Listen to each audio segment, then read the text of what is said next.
The Rubicon, starring Jeremy Winston. In 3, 2, 1.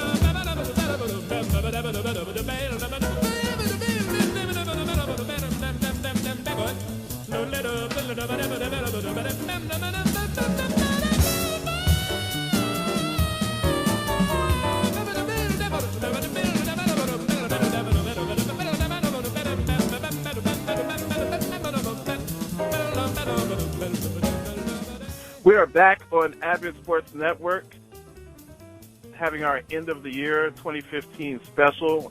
This is James Lewis, host of the Lance J Radio Show. I am with Jeremy Winston, host of the Rubicon, which is still relatively new to Advent Sports Network, but doing a phenomenal job. If you haven't heard the interviews with Lloyd Mallory and Jason Ferdinand, he has an excellent interview also with Luther Palmer about STEM, and we just have some really good interviews, really highbrow NPR level type stuff. Definitely check out Jeremy Winston's show, The Rubicon. We were having a conversation. I cover sports. Jeremy covers real life and politics. We're talking about some of the sports stories that were really important in 2015. Now we're going to take a whack at politics and the stories that really shaped and molded America in the year of 2015. So I'm going to go first, and I'm going to go off script because Jeremy and I, we most of the stuff that we do, and that's one of the things that makes our shows plural good. We don't really rehearse this stuff. We don't use cue cards. When Jeremy and I monologue, it's pretty much all off the cuff. I mean, we're not reading teleprompters. We're not sitting at a computer with pre-written material. I mean, this is just all stuff that are kind of in our minds, the conversations that we have with our circle of friends and our peers. I was going to go with one thing, but when I really thought about it, Jeremy, the story of the year to me is Donald Trump. And not because Donald Trump is an actual legitimate candidate or what his foreign policy would be like or what element he's brought to politics, or his hair, or his aggressive behavior, or the fact that he's on Twitter making a complete idiot of himself, and the way he flaunts around his wealth, and the way that it's obvious that even in his language and speech, I mean, he comes off as, it's a level of buffoonery, I mean, but it's bravado mixed with buffoonery. But the story of the year to me is that in the United States, and Jeremy, both you and I have had a chance to travel extensively outside the country, been to Europe, I've been to Asia, we've been to Caribbean. It's the fact that I believe that the United States is the best country in the world. There are definitely a lot of things that the United States has to fix and atone and account for. But the United States is a wonderful country. It is a land of opportunity. Our president is Exhibit A, that if you work hard, doesn't matter what upbringing you come from, you can have an opportunity to succeed and achieve greatness in America. It's the fact that in this country, which is a great country, a developed country, that someone lacking the moral fiber of Donald Trump, someone who's so brash, someone that's had TV shows where he fires people and that's the hook of his TV show, could actually legitimately and looks like is going to have a good shot to be the Republican candidate for presidency. That to me shows the de-evolution of society in this country, how the media and just the foolishness that you see on both Fox News and MSNBC, because my Democratic listeners, they don't understand that MSNBC lies to them too. But the fact that this country has appealed down to the lowest common denominator so that someone who's not only not a politician, but someone who was born into money, Donald Trump's father was worth $300 million when he died. Donald Trump is not the American dream. He didn't build his empire on blood, sweat, and tears. He was born into money. And the fact that this is someone that may actually be on the ticket to be president of the United States, that's really a sad state of affairs in the United States of America, and it really makes me sick to my stomach. Well, that's that's a very, I think that any discussion about politics this year that doesn't include Donald Trump on some level is I think missing some of the points about the major impacts of where we are as a country. I agree with a lot of what you're saying. I disagree to some extent on the level of, and I know a lot of people are going to be angry with me saying this, but the level of criticism that that you're using to describe him. I mean, you're saying that he is fake and that he's hypocrite and just really. And I think that even though he is absolutely opposite of anything that I would want as a political leader or the president of this country, I think that he taps into an emotion in this country that has people responding, and no matter how much that emotion is offensive to some, it is a legitimate and real emotion, and I think we have to, which is scary. I mean, I think scary is a fair description, but I think I think some of the mistakes that the media in general is making is along these same lines, where they're so overwhelmed with disgust with him that they are missing they're missing the fact that he may very well be the Republican nominee, and they may have to treat him with all seriousness because so many other Americans have already accepted him as a serious candidate. And so the question I think we need to ask is, what is it that these people are seeing in him that makes them believe that he is a viable candidate to be president, to be the leader, to be the spokesperson, to be the figurehead, whatever you want to say, for this country? And I think that is the question that we need to ask, rather than trying to say how wrong he is, because saying how wrong he is never going to win. It's just like Thomas Lawson said on one of my earlier shows. He says, like the issue of abortion. You're not really going to change people's minds on abortion. You've got two sides about pro-life and pro-choice, and they're pretty much dug in. And I'm not trying to make a statement on one way or the other. But really, I think what we have to do is we have to understand as a country how to move forward with the reality of two opposing opinions, and how we can still remain a strong and intact country and not allow any issue or any person, in this case Donald Trump, to arrest our progress or keep us from being a strong country because we're so divided. It was a direct answer to a prayer. Lord, can you direct me to a church? Let me know what my ministry is in that church, and send me to a leader I can trust. Those were the three things I asked for in this particular prayer. And this is on the 17th, Thursday.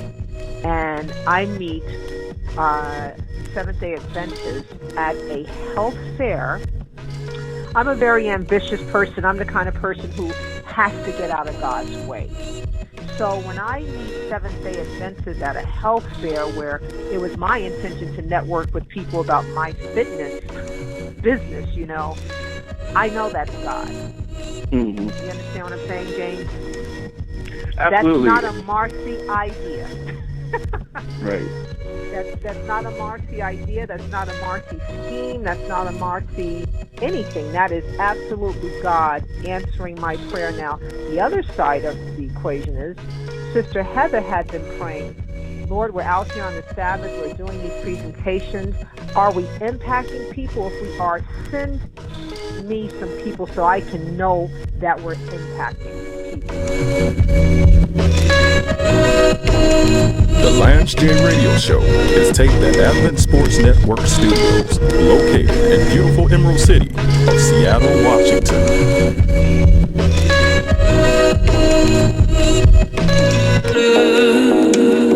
Yeah. Who is it you think you see? Do you know how much I make a year? I mean, even if I told you, you wouldn't believe it. Do you know what would happen if I suddenly decided to stop going into work? A business big enough that it could be listed on the NASDAQ goes belly up. It disappears. It ceases to exist without me. No, you clearly don't know who you're talking to, so let me clue you in. I am not in danger, Skylar. I am the danger. You are listening to the Lance J Radio Show on Advent Sports Network. My top story is one word: anger. It's one word: anger. And let me tell you where it is. It came because and you'll notice my two top stories just came in the past 24, 48 hours, depending on when you listen to this. But just today, or just yesterday, we received the news that the officers who killed Tamir Rice in Cleveland, Ohio, will not be indicted. Mm-hmm.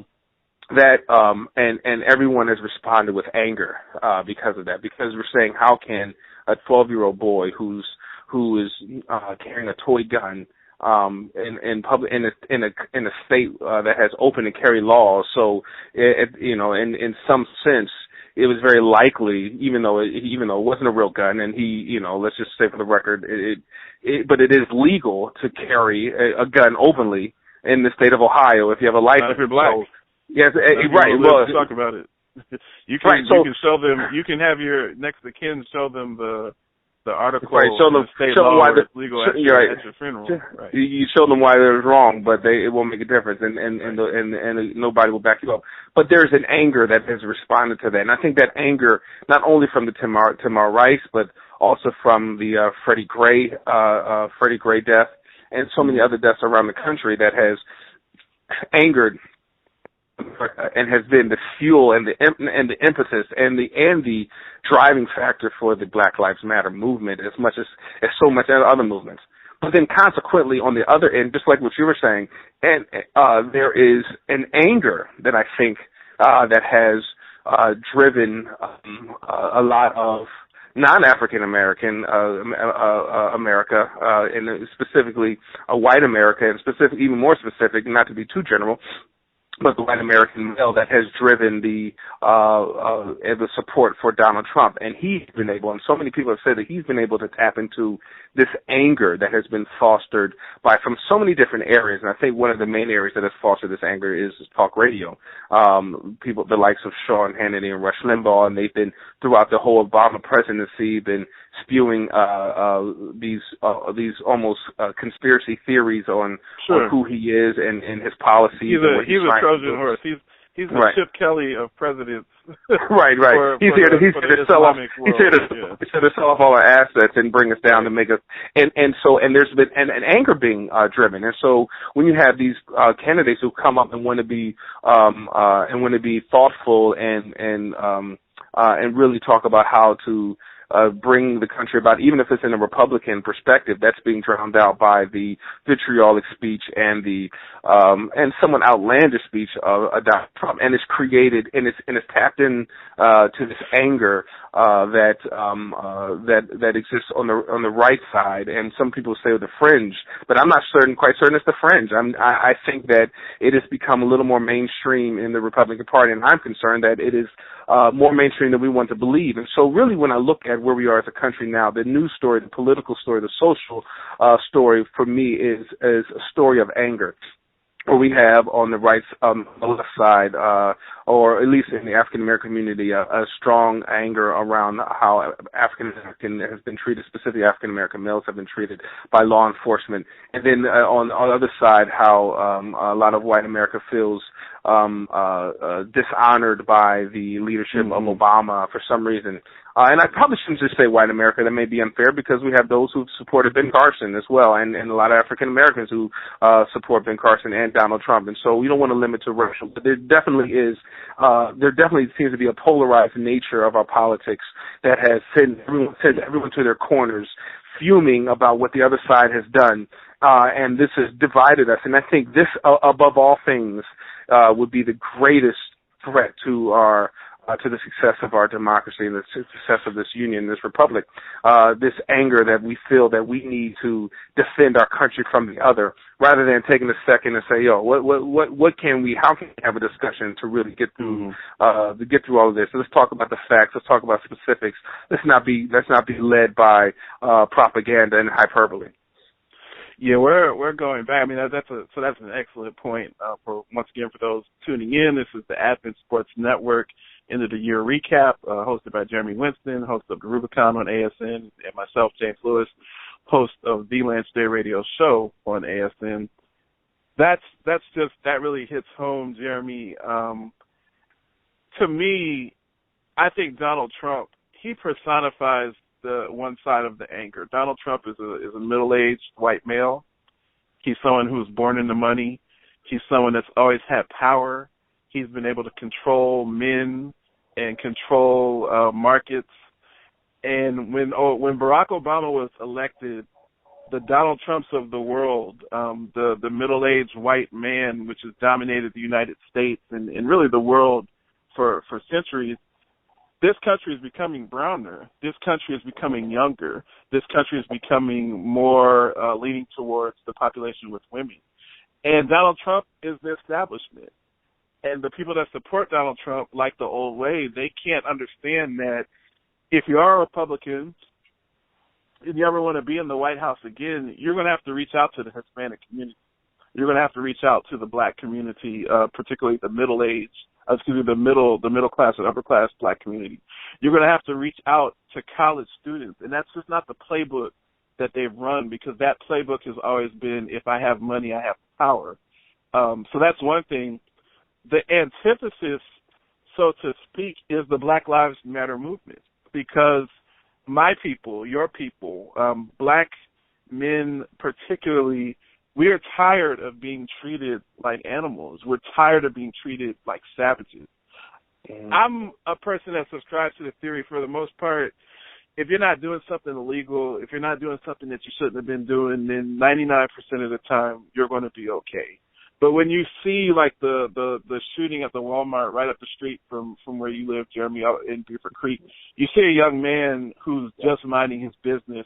Someone reports that he has a menacing look to him, and 3 minutes later he's dead. When you see Tamir and you see that they just opened fire on him within 5 seconds, you saw a video of a young man in Chicago who was definitely intoxicated, who was walking away from the police, but he posed no threat. They opened fire and shot him 16 times.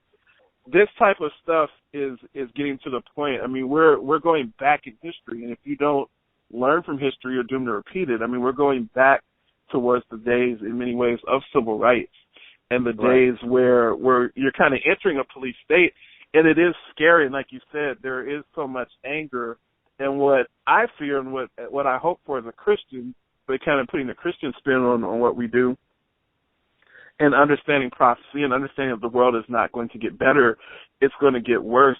The hatred that's developing at some point is going to consume more and more people, and there's going to be more incidents like this, and there are going to be more riots if something isn't done, whether it's the Holy Spirit outpouring, or if it's leadership, or if it's leadership in the black community, leadership at the legislative branch, or the judicial branch, or the executive branch.